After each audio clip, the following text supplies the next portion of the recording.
बड़ी खबर आ रही है, सुप्रीम कोर्ट का ये बड़ा फैसला आया है सोशल मीडिया को लेकर।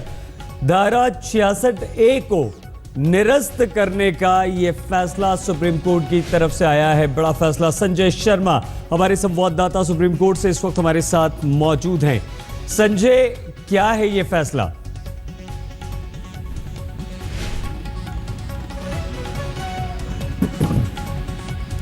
तो सुप्रीम कोर्ट ने आईटी एक्ट के धारा 66A को उल्लंघन माना है। धारा 66A का उल्लंघन माना है गिरफ्तारी को, दो बहनों की गिरफ्तारी।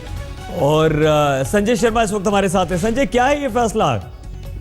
फैसले में कोर्ट ने साफ कहा है कि इस जो आईटी एक्ट की धारा है 66A उसे पूरी तरह से स्ट्रक डाउन कर दिया है और उसे खारिज कर दिया है। कोर्ट ने रद्द कर दिया है। कोर्ट ने कहा कि सरकारें भले आएंगी जाएंगी, लेकिन इस तरह के प्रावधान रहेंगे तो उसका दुरुपयोग किया जा सकता है। लिहाजा कोर्ट ने सबसे पहले जो जड़ है इस पूरे मामले की उस पर ही प्रहार किया है और उसे रद्द करते हुए इस बात की ताकीद भी की है। और साथ ही इससे ये भी साफ हो गया है कि अब इस एक्ट का हवाला देते हुए, इस धारा का हवाला देते हुए किसी को गिरफ्तार नहीं किया जा सकता। और कोर्ट ने ये भी कहा कि जो उन लोगों ने मैसेज डाले थे उससे कोई पब्लिक में कोई नुकसान नहीं था, जनता की शांति भंग नहीं हो रही थी। और लिहाजा ऐसे में जो उनका जो एक्ट है वो इस दायरे में नहीं आता और इसीलिए कोर्ट ने 66A को रद्द कर दिया है। जी, स्वतंत्रता का उल्लंघन भी इसे माना है। क्या कहा है संजय? इसमें कोर्ट ने कहा है कि लोग की जो संविधान ने जो मौलिक स्वतंत्रता दी है उसका उल्लंघन, ये एक्ट, ये जो पर्टिकुलर धारा है ये उल्लंघन है। यानी कई तरह के एक्सप्रेशन होते हैं, लोग अपनी चीजें शेयर करते हैं, तो उससे ये इस पर निर्भर करता है कि क्या इससे पब्लिक अनाउंस होगा, क्या जनता पे इस पर असर पड़ेगा, क्या जनता की शांति भंग होगी।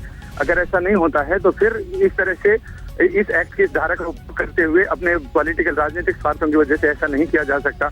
और कोर्ट ने सीधे तौर पे पूरे इस तरह की चीजों के लिए इस 66A को जिम्मेदार ठहराया और इसीलिए कोर्ट ने इसे सबसे पहले ये कहा कि इसे रद्द किया जाता है। बोलने और लिखने की आजादी यानी कि अभिव्यक्ति की स्वतंत्रता संजय इस बारे में दी है। क्या वही आधार था जो दो लड़कियों को गिरफ्तार किया गया था, या और भी उदाहरण इस बीच इस पूरी कार्रवाई के दौरान सामने आया संजय? इस पूरी कार्रवाई के दौरान अभी भी जजमेंट पढ़ा ही जा रहा है और काफी लंबा जजमेंट है जिसमें ऑब्जेक्टिव पार्ट पढ़ने में भी काफी टाइम लग रहा है। तो इसमें राम मनोहर लोहिया के भी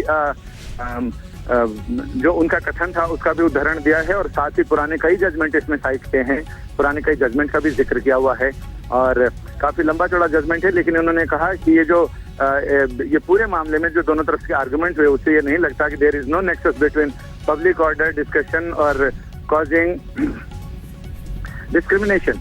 तो ये तमाम चीजें, इस तमाम तरह की चीजों का हवाला देते हुए कोर्ट ने ये साथ में ये कहा कि इससे कहीं से नहीं लगता कि ये नेक्सस था या पब्लिक ऑर्डर के बीच में और जो इन लोगों ने मैसेज दिए सोशल साइट पे, सोशल मीडिया पे। तो कुल मिलाकर जो पूरे फैसले का सार है वो यही है कि किसी भी प्रावधान के, किसी भी एक्ट के तहत कोई प्रावधान बना के और जनता के अधिकारों के साथ, जो बुनियादी अधिकार हैं, उसके साथ छेड़छाड़ नहीं की जा सकती है।